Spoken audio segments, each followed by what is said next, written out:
Entonces, decíamos que en el aparato digestivo deben de descomponerse esos alimentos que están en macromoléculas o en, sí, macromoléculas y deben de descomponerse en moléculas más pequeñas y que éstas pueden llegar a atravesar la membrana celular de cada una de las células que tenemos en nuestro cuerpo.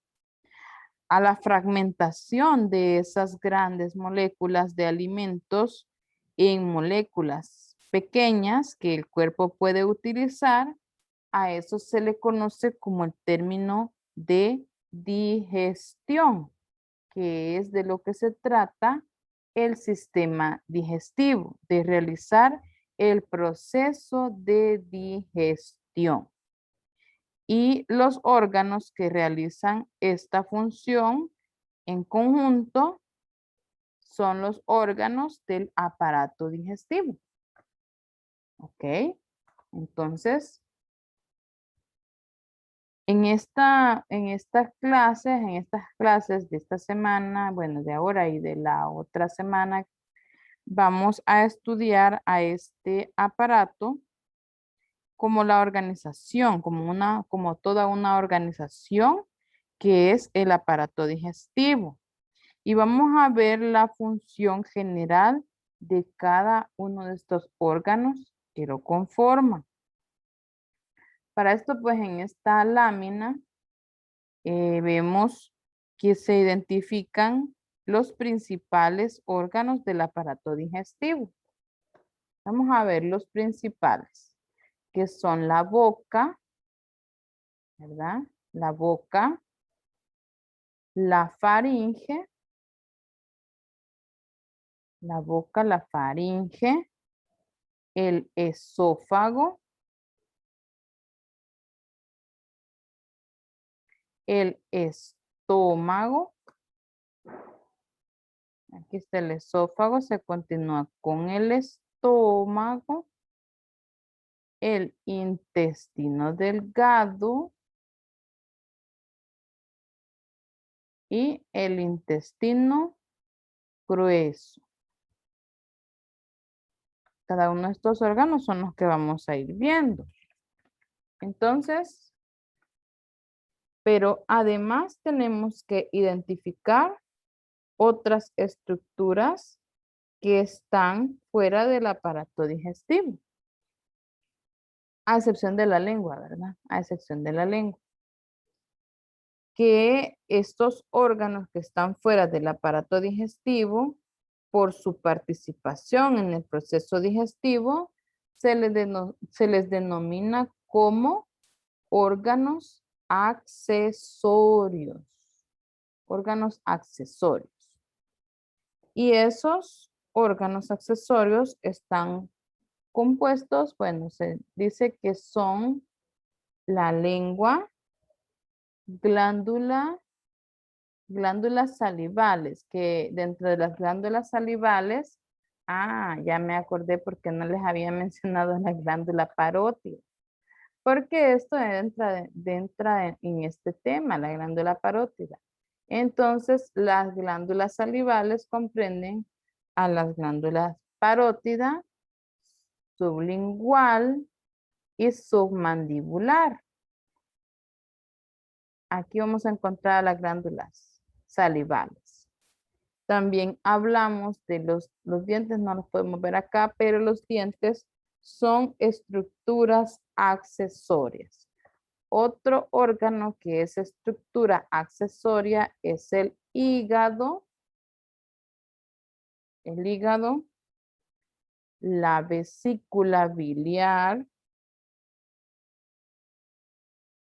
y el páncreas que está aquí, esta cosita amarilla, esta colita aquí amarilla, es el páncreas. Entonces aquí les dice que los órganos digestivos accesorios son la lengua, las glándulas salivales o las glándulas digestivas, los dientes, el hígado, el páncreas y la vesícula biliar. Aquí se los está describiendo. En esta lámina les describo los dos grupos de órganos que comprende la anatomía del sistema digestivo. Se comprende de dos partes, unas que son órganos propiamente del aparato digestivo. ¿Y por qué? Porque ahí es donde se da, mejor dicho, esos órganos sirven como canal alimentario y es el tracto gastrointestinal. Ahí la función de estos es digerir y absorber los órganos. Entonces, este primer grupo son los órganos del aparato digestivo. Estos, los principales. Si yo les pido los órganos digestivos accesorios, entonces usted me va a describir todos estos que hemos mencionado en este apartado. Muy bien. Entonces, es muy importante conocerlos. Bueno, los principales órganos del aparato digestivo son los que forman un tubo a lo largo de todas las cavidades ventrales del cuerpo. Desde acá. ¿Ve? Todo esto. Los que mencionamos que son principales. Y que está abierto en ambos extremos. A este tubo se le conoce como, por lo general se le conoce como tubo digestivo. Tubo digestivo o más frecuente se le conoce como tracto gastrointestinal. Tracto gastrointestinal. Y es importante darse cuenta que la pared del tracto gastrointestinal, desde el esófago hasta el conducto anal, aquí que dice canal anal, tiene la misma disposición básica de tejidos. Y estos forman 4 capas en ese tejido a nivel microscópico, que son la mucosa, la submucosa, quiero ver si las puse por acá. No, no se las puse. Se las voy a buscar en una diapositiva para podérselas poner. Bueno, entonces ese tracto gastrointestinal que viene desde el esófago hasta el conducto anal, les dije que tiene una disposición básica de tejidos y que tiene 4 capas.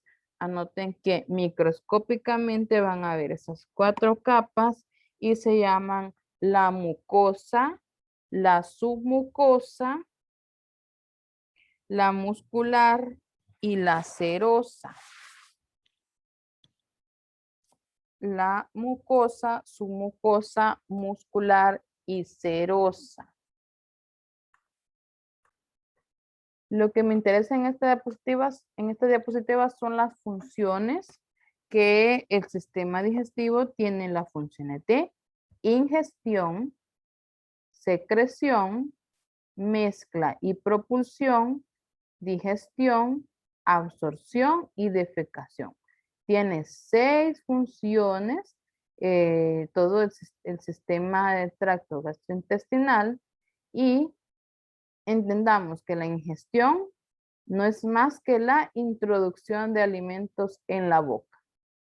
A través de la boca se da el proceso nada más de la ingestión.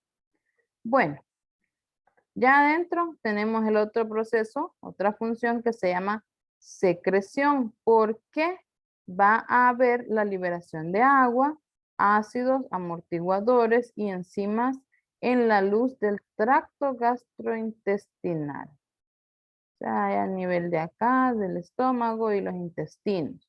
Ahí va a haber una secreción de esos componentes, agua, ácidos, amortiguadores y enzimas. De ahí tenemos la otra función que se llama mezcla y propulsión. Esto es prácticamente el batido y progresión de los alimentos a lo largo del tracto gastrointestinal. Cuando está el paso, ¿verdad? Porque se llama mezcla porque lo ha mezclado con todo esto y propulsión porque lo va a ir enviando o lo va a ir empujando para que pueda ser pasado hasta otro segmento de alguno de los órganos del tracto gastrointestinal. Y de ahí de la digestión hablamos de la degradación mecánica y química de los alimentos. ¿Se acuerdan a los que ya vinieron al laboratorio? Recordarán el experimento que algunos grupos o a algunos estudiantes les salió el experimento, algunos no. Y los que no les salió, no se preocupen, que no es su culpa. Es a veces que los experimentos no siempre salen a la primera. Después sí. Entonces hicimos la mezcla del arroz triturado con agua y se podría poner las gotas de saliva según lo que hablaba el manual. Y pues ahí lo que ocurría es prácticamente la digestión. Cuando lo filtrábamos en el papel filtro, entonces nos quedaba una parte en el filtro, ¿verdad? Y entonces la digestión sucede que cuando comemos, por ejemplo, pan, carne, vegetales, estos no están en esa forma que el cuerpo lo va a poder utilizar para poder nutrirse. Entonces, esos alimentos y las bebidas que consumimos se deben de transformar en aquellas moléculas que son más pequeñas de nutrientes. Y antes de poder ser absorbidos, antes de pasar al proceso de la absorción, entonces, antes de que sean absorbidos, la sangre, hacia la sangre y hacia otras células del cuerpo, entonces la digestión tiene que darse y ese es el proceso por medio del cual los alimentos y bebidas se descomponen en sus formas más pequeñas para que el cuerpo pueda usarlos como fuente de energía para formar y alimentar las células. Entonces, lo que salía del papel filtro, entonces resulta que era la descomposición de esos alimentos. O sea, ese es el proceso de la digestión, la degradación de esos alimentos. Entonces, de ahí pasamos a la otra función que se llama absorción. Entonces, en la absorción lo que pasa es el paso de los productos digeridos, los que se descompusieron acá, pasan del tracto gastrointestinal a la sangre y a la linfa, ¿verdad? Lo que quedaba adentro del papel filtro es lo que continúa aquí a la función. Pero lo que salía, la parte líquida, eran los micronutrientes. Entonces, eso era lo que prácticamente se va a absorber del tracto gastrointestinal hacia la sangre y a la linfa, la parte líquida que salió del experimento. Y la parte sólida, que es lo que quedaba en el papel filtro, era prácticamente la defecación. Y eso es la eliminación de las heces del tracto gastrointestinal y que iban a pasar a través del intestino grueso, ¿verdad? Eso era lo que se debía ver.